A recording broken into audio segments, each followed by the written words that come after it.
अस्सलामु अलैकुम आज रनो रुवांगन हचन तो ज़ोमर ठूलन अख मज़ेदार सिन रुवांगन हचन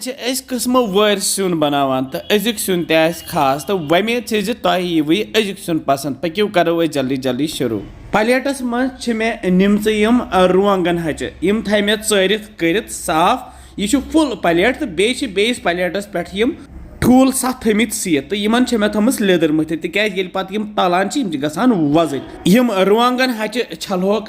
वुशने आब सही पे कड़होक आब अख जो ग्राय तो अम पे अनबा रसुर हूँ आब बेस अत बंटनस मज तो यम रुवांगन हच त्रोक अथ मज यम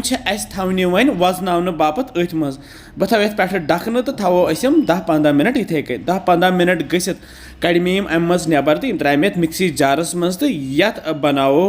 पेस्ट वो पेस्ट वन तैयार तो फिरो यह बेस ये शीशु बानस मज वन लागो तैयार कर गैसस पे थो मे यह बान तो अत मज त्रो फल तेल त्रो 3 क्रेंड बड़ी रुवांगन हचन तेल हना ज्यादा पहम गसान तो हेक्यू कम ज्यादा त्रित अमे पत तलो सीत ठूल ये गरम तेलस मज त्रावन ब्रो मे यमन दंद तुज थोड़ा जद ही कर्मित तेलस मज तलहोक यूत काल यम वजल गसान तो अमे पत कड़ोक नबर अख ठूल करो स्टार ठूल तिकाज माने माज स्टार ठूल खुश करान तो यह तैयार गसित त्रो अथ तिलस मज गंड ओड़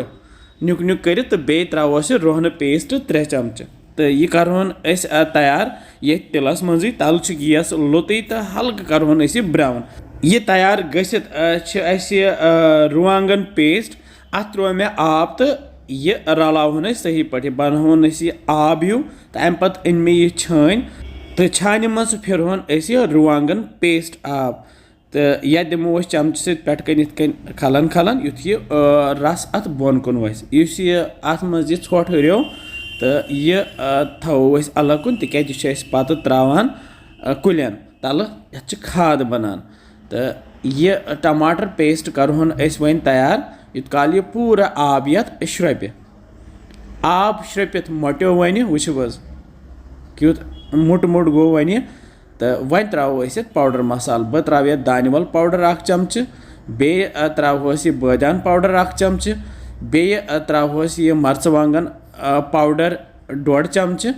तो बे त्रोस नून चमच 1.5 नून कूत तुम खेवान तमे हिसाब त्रो तो बे त्रो बुडाल बस युत मसाल त्रो